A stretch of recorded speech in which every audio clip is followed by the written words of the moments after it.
सार्वजनिक शिवजन्मोत्सव सोहळा अर्धापूर यांच्या वतीने आयोजित केलेला आजचा हा शिवजयंती सोहळा या ठिकाणी उपस्थित असलेले आपण सर्व सन्मान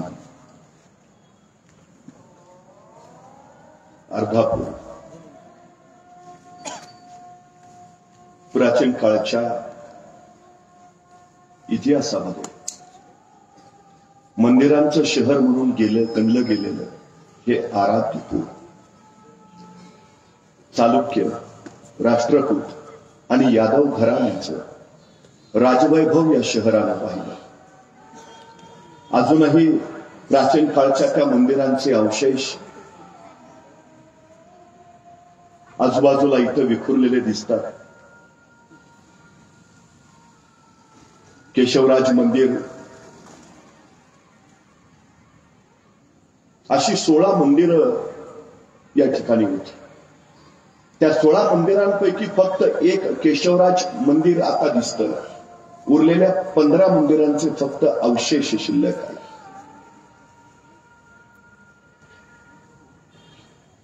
कधी काळी मंदिरांचं शहर असलेलं हे अर्धापूर आता मात्र केळी उत्पादनासाठी विश्वविख्यात झालंय.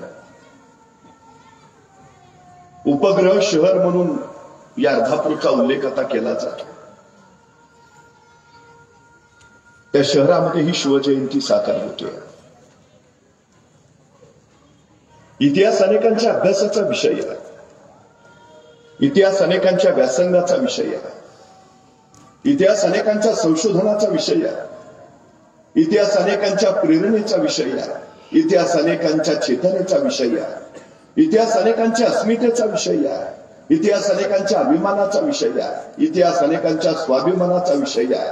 इतिहास काही करू पाहण्याचा, करून दाखवण्याचा, काही घडवण्याचा, घडवू पाहण्याचा आशय आहे. इतिहास विसरणारी माणसं इतिहास घडवू शकत नाहीत आणि इतिहास घडवणारी माणसं इतिहास विसरू शकत नाहीत. हा सगळ्यात मोठा इतिहास आहे. 350 वर्षापूर्वी छत्रपती शिवाजी महाराजांनी इथं इतिहास घडवला. खर तर जगाच्या पाठीवर सगळ्यात जास्त पुतळे आणि सगळ्यात जास्त स्मारक जर कुणाची असतील तर ती आहेत छत्रपती शिवाजी महाराजांची. एखादा महापुरुष गेल्यानंतर त्यांच्या कार्याची स्मारक होणं स्वाभाविक आहे. पण एखाद्या महापुरुषाच्या जिवंतपणीच त्यांच्या कार्याची स्मारक उभारत असतील तर ती त्या महापुरुषाच्या मोठेपणाची सगळ्यात मोठी साक्ष आहे. दक्षिण दिग्विजयाच्या निमित्तानं महाराज आंध्र प्रदेशला गेले. आंध्रात ते मुक्कामात महाराजांनी श्री शैल मल्लिकार्जुनचं दर्शन घेतलं. महाराज मंदिरातून दर्शन घेऊन बाहेर आले. महाराजांनी मंदिराचा परिसर निहाळला आणि महाराजांच्या लक्षात आलं मंदिर देखणार, मंदिर सुबक आहे पण मंदिराला घाट नाहीये. आणि महाराजांनी आंध्र प्रदेशच्या त्या मुक्कामात श्री शैल मल्लिकार्जुनच्या मंदिराचे सगळे घाट बांधून काढले. आतापर्यंत अनेक राजे महाराज आले गेले असतील. अनेकांनी ते मंदिर पाहिलं असेल. त्या मंदिराला घाट नाही ते अनेकांच्या लक्षात आलं असेल. पण ते घाट बांधावे असं वाटलं कुणालाही नाही. ते वाटलं फक्त छत्रपती शिवाजी महाराजांना. अर्थात नसते घाट बांधले तरी फारशी अडचण नव्हती. आताच्या भाषेत त्यांना सांगता आलं असतं तो भाग कुठे माझ्या मतदारसंघात येतो. पण ही संकुचितता महाराजांकडे नव्हती. एक विलक्षण व्यापकता त्यांच्याकडे होती. एके दिवशी महाराजांनी मंदिरात दर्शन घेतलं आणि महाराज शिखराचं दर्शन घेण्यासाठी बाहेर आले. महाराजांनी दर्शनासाठी मंदिराच्या शिखराकडे पाहिलं आणि महाराजांच्या लक्षात आलं मंदिराच्या प्रत्येक कोपऱ्यावर एक गोपूर आहे पण उत्तरेच्या बाजूचं गोपूर बांधायचं राहिलंय. आणि महाराजांना तत्काळ वाटलं हे अपूर्ण राहिलेलं गोपूर बांधायलाच हवं. महाराजांनी आंध्र प्रदेश मधले मजूर बोलावले. त्यांना सांगितलं हे अपूर्ण राहिलेलं गोपूर बांधून पूर्ण करा. किती खर्च येईल? मजुरांनी रक्कम सांगितली. महाराजांनी तत्काळ पैसे दिले. गोपूर बांधून पूर्ण करा. आणि महाराज पुढच्या मोहिमेला निघाले. महाराजांनी दिलेल्या रकमेच्या बळावर आंध्र प्रदेश मधल्या त्या मजुरांनी श्री शैल मल्लिकार्जुनच्या मंदिराचं ते 4थं गोपूर बांधून पूर्ण केलं. गोपूर बांधून झालं. सगळे मजूर एकत्र बसले. त्यांची चर्चा चालू झाली. ऐसा राजा होणे नाही. कित्येक आले गेले. कित्येकांनी मंदिर पाहिले. कित्येकांच्या ध्यानी आले 4थे गोपूर बांधावयाचे राहिले. पण बांधावे ऐसे वाटले कोणालाही नाही. ते वाटले फक्त छत्रपती शिवाजी महाराजांना. ऐसा राजा होणे नाही. या राजांचं अस्तित्व शिल्प इथं राहायला हवं, या राजांकडून आपल्याला प्रेरणा मिळायला हवी, काय करता येईल. आणि मजूर म्हणाला, आपण असं केलं तर हे जे 4थं गोपूर आपण बांधलंय त्या 4थ्या गोपुरात आपण महाराजांचीच मूर्ती बसवली तर उत्तम उत्तम उत्तम म्हणे, आश्चर्य वाटेल.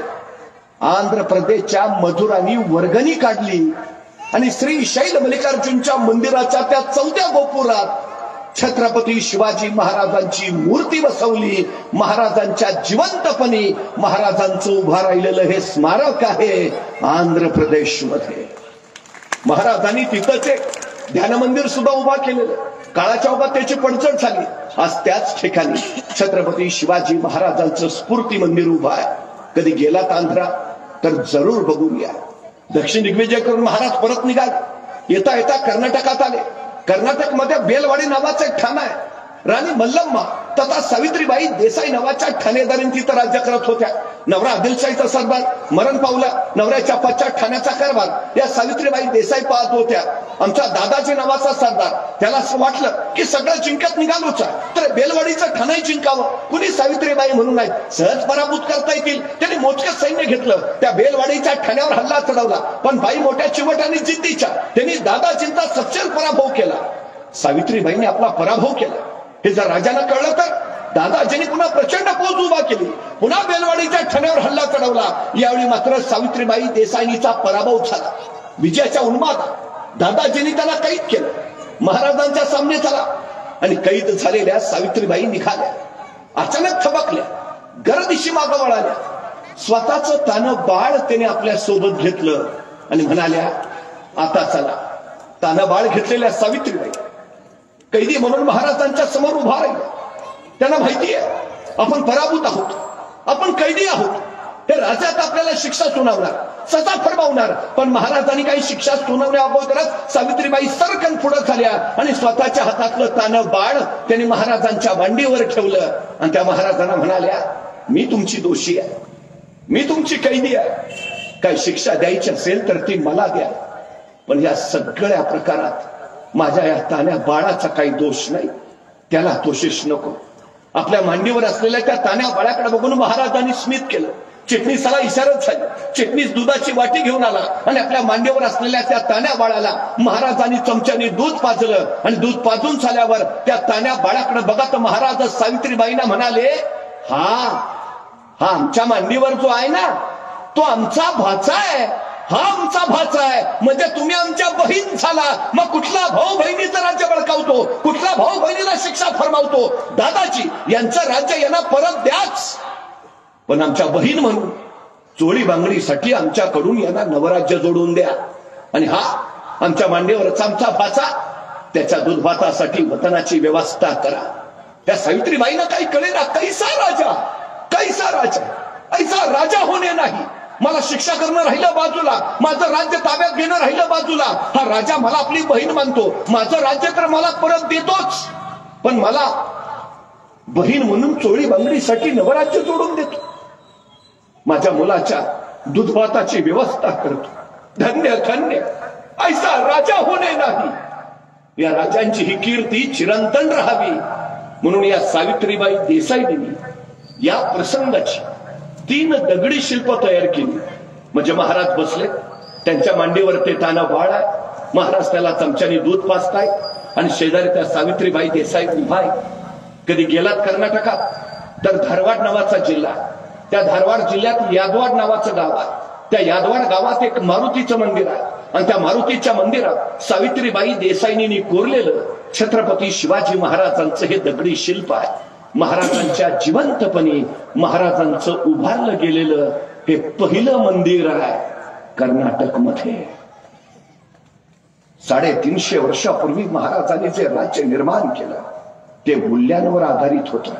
भले आताचं राजकारण अर्थकारणावर अवलंबून असेल, पण महाराजांचं राजकारण मात्र फक्त आणि फक्त मूल्यांवर होतं. महाराज आपल्या सैनिकांना आदेश देतात, शेतकऱ्याच्या भाजीच्या देठालाही हात लावायचा नाही. पण कुठल्या शेतकऱ्याच्या? आपल्या राज्यातल्या तर नाहीच, पण शत्रू राज्यात असाल, शत्रू राज्यातल्या शेतकऱ्याच्या भाजीच्या देठालाही हात लावायचा नाही. अपार कष्ट करून या मातीतनं सोनं पिकवत होतो, त्याचा मान सन्मान राखायलाच हवा. एकीकडे औरंगजेब आपल्या सैनिकांना सांगतोय, शेतकऱ्याकडनं कर वसुली करा, सक्ती न करा. नाही केली तर त्याच्या शेतावर घरावर जप्ती आणा, पण कर वसुली करा. आणि दुसरीकडे शिवाजी महाराज मात्र आपल्या सुभेदारांना सक्त आज्ञा देत आहेत. गावोगावीचा दौरे करा, शेतकऱ्यांच्या अडचणी समजून घ्या. कोणास बिब्या नसेल द्या, खत नसतील द्या, बैल जोडी नसेल द्या. जैसे होईल तैसे रयत सुखीवला इसे पहा. शेतकऱ्यांना 0% कर्ज देणारा एकमेव राजा आहे छत्रपती शिवाजी महाराज.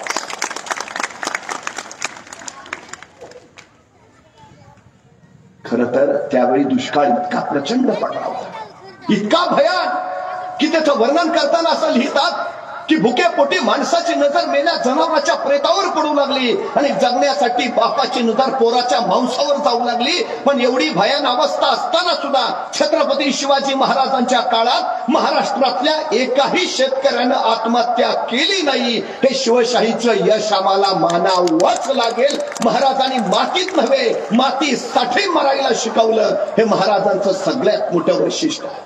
महाराजांनी निर्माण केलेले हे राज्य कवायती फौजांनी उभा केलं नाही, हे शेतकऱ्यांनी उभा केलेलं राज्य आहे.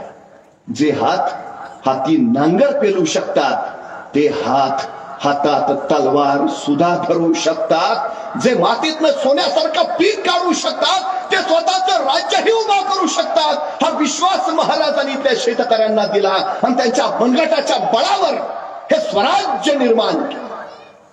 महाराजांनी आपल्या सैनिकांना दुसरा आदेश दिला, मंदिर, मस्जिद, चर्च धक्का लावायचा नाही, अजिबात. महाराजांनी तिसरा सक्त आदेश आपल्या सैनिकांना दिला, परस्त्री माते समान बाई माणसाला हात लावायचा नाही. आपल्या राज्यातल्या नव्हे, शत्रू राज्यातल्या परस्त्रीलाही हात लावायचा नाही. जगातला पहिला सर्जिकल स्ट्राईक महाराजांनी पुण्याच्या लाल महालात केला. शाहिस्ता खानाची बोटे छाटली आणि वाऱ्यासारखे आलेले महाराज तीरासारखे निघून गेले. काही वेळानंतर लाल महालातला गोंधळ संपला आणि शाहिस्ता खानाची बेगम धावत शाहिस्ता खानाकडे आली. हुजूर, हमारी बेटी गायब है, हमारी बेटी गायब है हुजूर. त्यावेळी शाहिस्ता खान तिला म्हणाला, शिवाजी राजांची माणसं आपल्या पोरीला हात लावणार नाहीतच, पण जर चुकून तसं काही घडलं असेल तर बेफिक्र रहा, शिवाजी राजे पोटच्या लेकीसारखीच तिची काळजी घेतील. कोण म्हणतंय शून्यातनं विश्व वर्णन करतो ते एवढ्यासाठी. नाहीतर काय होतं महाराजांकडे? सैन्य, संपत्ती, साधन काही नाही, तरी महाराजांनी राज्य उभा केलं. महाराज शून्यातनं राज्य उभा करतात. आमच्याकडे मात्र सगळं रेडीमेड तयार असून आमच्या हातनं काही होत नाही. नाहीतर एखाद्याला ढाल द्यावी, तलवार द्यावी, एवढंच काही त्याला घोड्यावर निहून बसवावा, त्याच्या पुढे जाऊन त्याला रणांगणात निहून सोडावा आणि मग म्हणावं, लेका आता तरी लढ. तरी पट्ट्याने वाटतच, आणि लढकी पण तो लढू कसा? एक हातात ढाल आहे, दुसऱ्या हातात तलवार आहे, दोन्ही हात एंगेज आहेत, लढणार असं. आणि मग निदान पळून तरी जा, पळू तरी कसा? घोड्यावर बसली दिसत नाही. जो बाजूने अडचण आहे आमची. मुंगी बघितली, मुंगी केवढीशी, तिचं डोकं केवढंच, डोक्यातला मेंदू केवढासा, तरी पण त्या मुंगीला बरोबर कळतं कुठल्या गावातल्या, कितव्या आडीतल्या, कितव्या घरातल्या, कितव्या खोलीतल्या, कितव्या कपाटावरच्या, कितव्या फळीवर किती नंबरचा साखरेचा डबा आहे. सांगावं लागत नाही, रस्ता दाखवावं लागत नाही. मुंगी कणभर मनभर साखर फस्त करते. अरे एवढीशी मुंगी जर स्वतःचं ध्येय गाठत असेल, अडचण काय आहे? तुम्ही मुंगी रस्त्यानं जाताना दिसू द्या, एवढीशी मुंगी अडथळा करायची तिच्या जाण्यात, एखादी आडवी काठी टाका. वाटेत अडथळाला म्हणून मुंगी वाट बदलत नाही, माघारी तर अजिबात फिरत नाही. ती काठी पार करते, पुढे निघून जाते. तिला जाऊ द्यायचं नाही, वाटेत दगड ठेवा. दगड अडवायला मुंगी वाट बदलत नाही, माघारी तर अजिबात फिरत नाही. ती सरळ दगडावर चढते, स्वतःची उंची वाढवून घेते आणि पुढे निघून जाते. जाऊ द्यायचं नाही. तिच्या वाटेत पाणी होता, वाटेत पाणी आलं म्हणून मुंगी वाट बदलत नाही, माघारी तर अजिबात फिरत नाही. ती सरळ त्या पाण्याला वळसा घालते आणि पुढे निघून जाते. एवढीशी मुंगी माघार घेत नाही. कसलंही संकट येऊ दे, काही होऊ दे, माघार घ्यायची नाही. छत्रपती शिवाजी महाराजांनी इथल्या मावळ्यांना तेच सांगितलं, यश गाठायचंय ना, ध्येय मिळवायचंय ना, माघार घ्यायची नाही, याची बात नाही.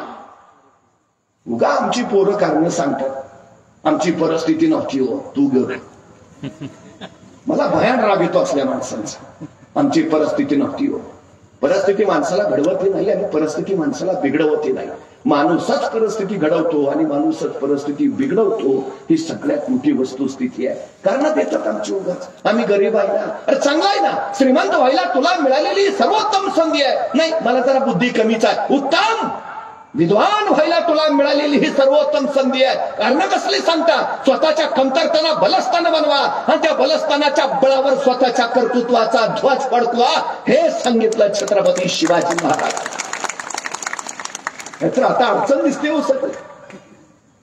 परवा एका मुलाला मी सहज विचारलं काय रे 100 मीटर पळशील का. तो माझ्याकडेच बघत बसला.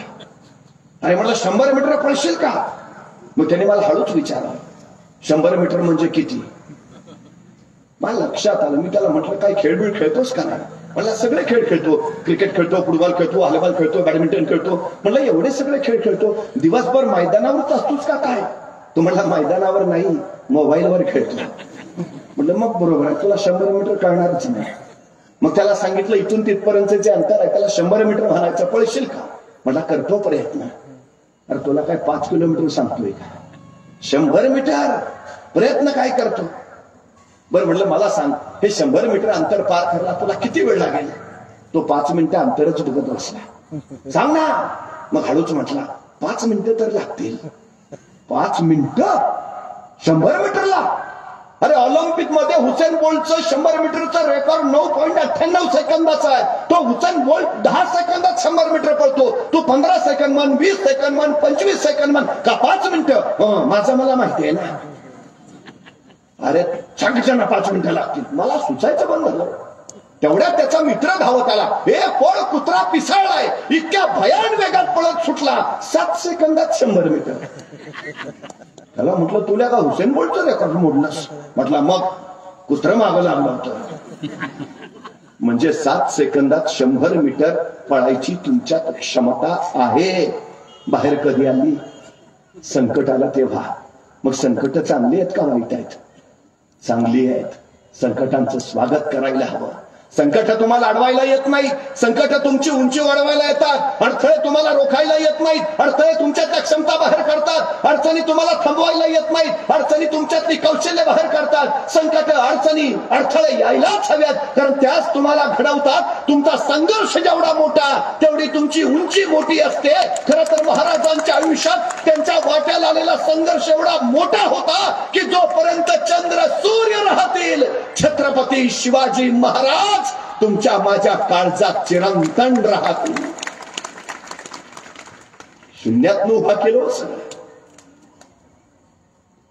13, 14, 15, 16 वर्षाची पोरं महाराज गोळा करायचे.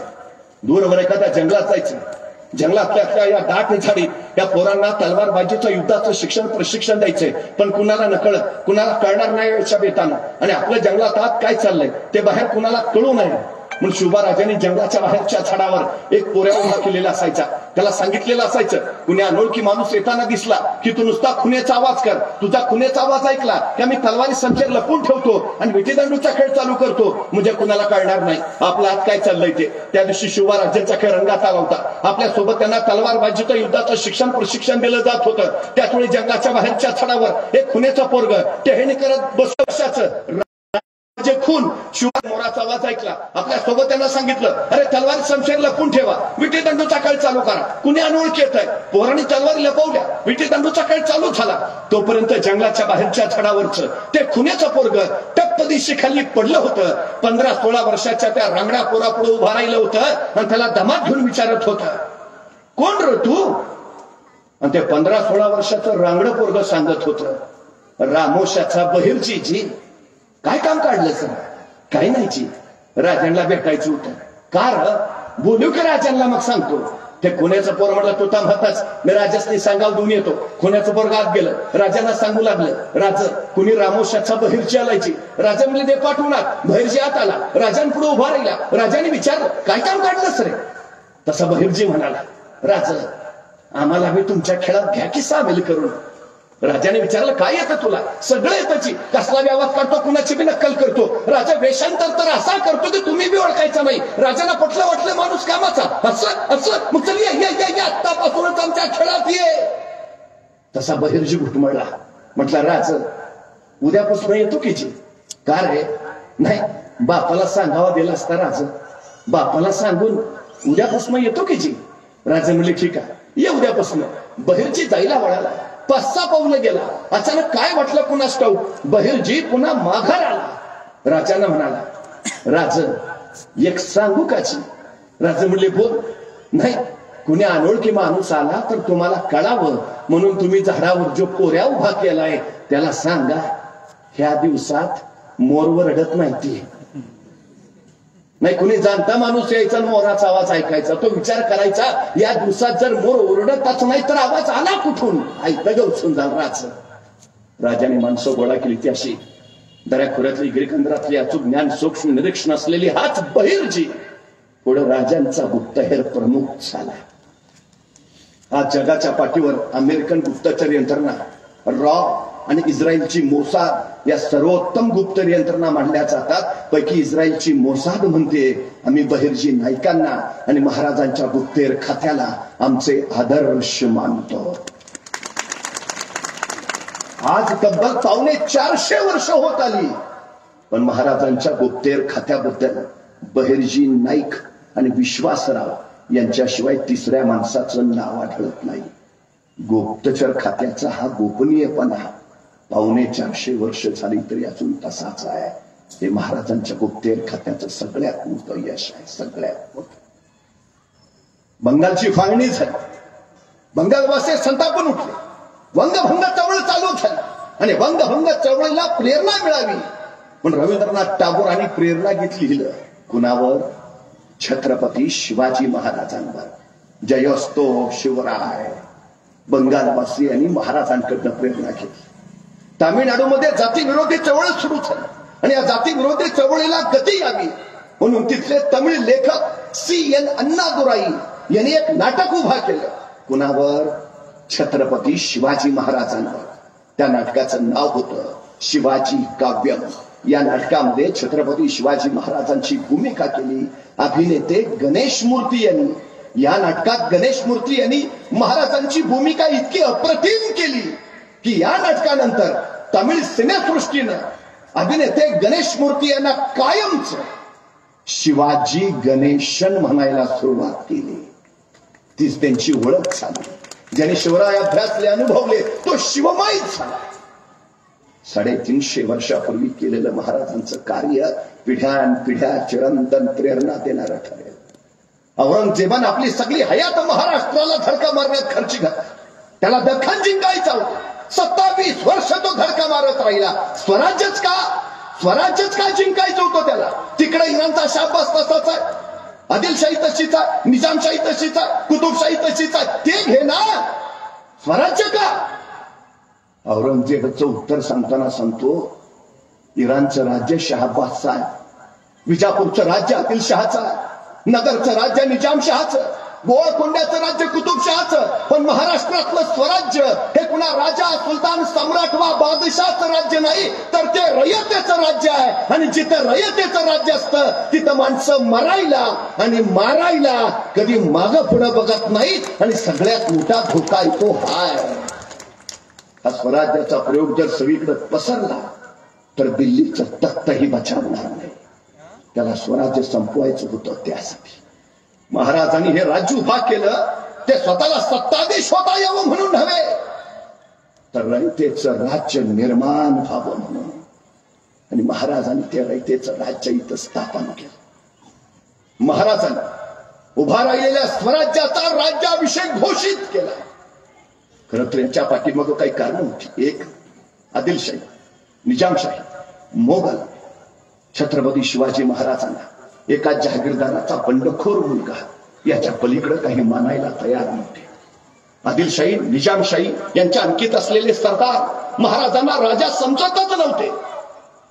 करार करता येत नव्हते. महसुली व्यवस्थेत नियम कायदे आणता येत नव्हते. आणि त्याहून महत्वाचं इथल्या रयतेला राजा हवा होता. स्वतःचं राज्य हवं होतं.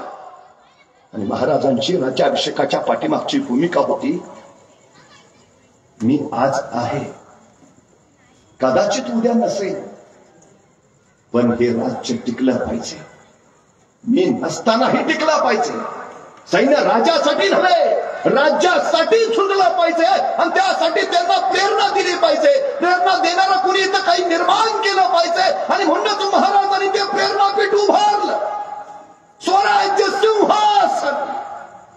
या राज्याभिषेकानं पिढ्यानपिढ्यांना प्रेरणेचं अधिष्ठान लाभणार. महाराजांनी म्हणूनच राज्याभिषेक घोषित केला आणि महाराष्ट्र आनंद. राज्याभिषेक पण कुठं? दुर्गेश्वर रायगड. पृथ्वीवर दौलताबादगड चकोट खरा, पण रायगडाची सर नाही. त्याहून दशगुणी उंच.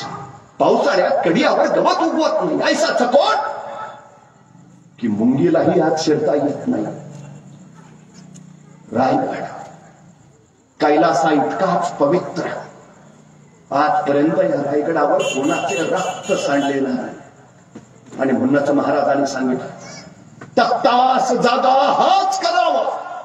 दुर्ग रायगड स्वराज्याची राजधानी घोषणा झाली आणि रायगड आनंदानं ओला चिंब झाला. या खऱ्या भूमीवर गेल्या 500 वर्षात कुणाचा राज्याभिषेक घडलाच नव्हता. आणि महाराष्ट्र भूमीवर शतकानुशतके तो कधी झालाच नव्हता. तो राज्याभिषेक महाराजांनी जाहीर केला. ज्या क्षणाची वाट पाहत हा सह्याद्री हजारो वर्ष अचल राहिला, तो सह्याद्री आनंदानं थरारला. या सह्याद्रीच्या माथ्यावरच तर रयतेच्या राज्याचा हा राज्याभिषेक होणार होता. सज्जता सुरूच. रायगडावरचे 18 कारखाने महाराजांच्या राज्याभिषेकाच्या तयारीला लागले. सुवर्णकार रामजी दत्तो राज्याभिषेकासाठी रत्नजडित 32 मणी स्वर्ण सिंहासन घडवू लागला. त्या सिंहासनाचं काम पाहताना महाराजांनी मोरोपंतांना विचारलं, मोरोपंत एवढा खर्चिक राज्याभिषेक स्वराज्याच्या कोषागाराला तो पेलेल?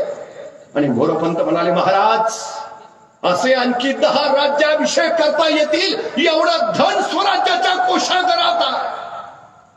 शून्यातून उभा राहिलेलं स्वराज्य आज इतकं सामर्थ्यशाली झालं होतं. आणखी 10 राज्याभिषेक करायची ताकद स्वराज्याच्या कोषागारात होती. सज्जता सुरू झाली. राज्याभिषेकाच्या आधी महाराज महानमंगल तुळजाभवानीचं दर्शन घेण्यासाठी प्रतापगडाकडे रवाना झाले. महाराजांनी प्रतापगडावर आई तुळजाभवानीचं दर्शन घेतलं. तुळजाभवानीला सोन्याचं छत्र अर्पण केलं आणि साऱ्यांना सामावून घेणारा महाराष्ट्र धर्मरक्षणाची शपथ घेऊन महाराज प्रतापगडावरून निघाले. हा तोच प्रतापगड ज्या प्रतापगडावर महाराजांनी अफजल खानाचा कोतळा बाहेर काढला. अफजल खानावरचा विजय म्हणून नव्हे, पण प्रतापगडचा हा रणसंग्राम रयतेच्या विश्वासावरचा विजय म्हणून महत्वाचा. कारण या घटनेनंच एका रयतेला विश्वास दिला, हो आपण राज्य निर्माण करू शकतो. अफजल खानासारख्या बलाढ्य शत्रूला जर आपण पराभूत करू शकतो, त्याचा कोथळा काढू शकतो, तर आपण स्वराज्य निर्माणच करू शकतो. महाराजांच्या स्मृती ताज्या झाल्या. अफजल खानाला मारल्यानंतरच महाराजांनी प्रतापगडावर या आई तुळजाभवानीचं महन्मंगल मंदिर उभा केलं. महाराजांच्या नजरेसमोर ते दृश्य तरळ. आई भवानीची प्रतिष्ठापने अगोदर मिरवणूक प्रतापगडावर चालू होती. महाराजांनी स्वतः आपल्या खांद्यावरती पालखी घेतली. महाराज मंदिराकडे निघाले. अचानक एका कोपऱ्यात काही पातळवट उभा असलेले दिसले. ते देवीला लांबूनच नमस्कार करत होते. महाराजांनी पाहिलं, विचारलं, लांबून का? जवळ जवळून नमस्कार करा. तशी ती लोक म्हणली, नाही नाही राज, हतनच बरं आहे. असं का बरं? नाही, आम्ही जवळ आलो, मूर्तीला आमचा हात लागला तर मूर्ती बाटल राज. का? आम्ही पातळवट नव्ह का? म्हणजे हे मंदिर तुम्हीच उभारलं ना? तुमच्या हाताने ही मूर्ती तुम्ही घडवली ना, तुमच्या हाताने. मग ज्या हाताने मूर्ती घडवली तर चालते, पण घडल्यानंतर त्या हाताला मूर्तीला स्पर्श चालत नाही, हे होणे नाही. चला पुढं. महाराजांनी ती पालखीच पातळवटांच्या खांद्यावर दिली. एवढंच नव्हे, प्रतापगडावरच्या आई भवानीची प्रतिष्ठापना महाराजांनी त्या पातळवटांच्या हस्ते केली. स्वराज्य साऱ्यांना सामाजिक न्याय देणार असेल, इथं सगळे समान, हे राज्य साऱ्यांच साऱ्यांच. 18 पगड जाती 12 बोलतेदारांच. महाराज प्रतापगडावरनं रायगडावर पोहोचले. रायगडावर कोण धांदल उडाले. राज्याभिषेकासाठी देशोदेशीचे निमंत्रित रायगडावर दाखल होऊ लागलेले.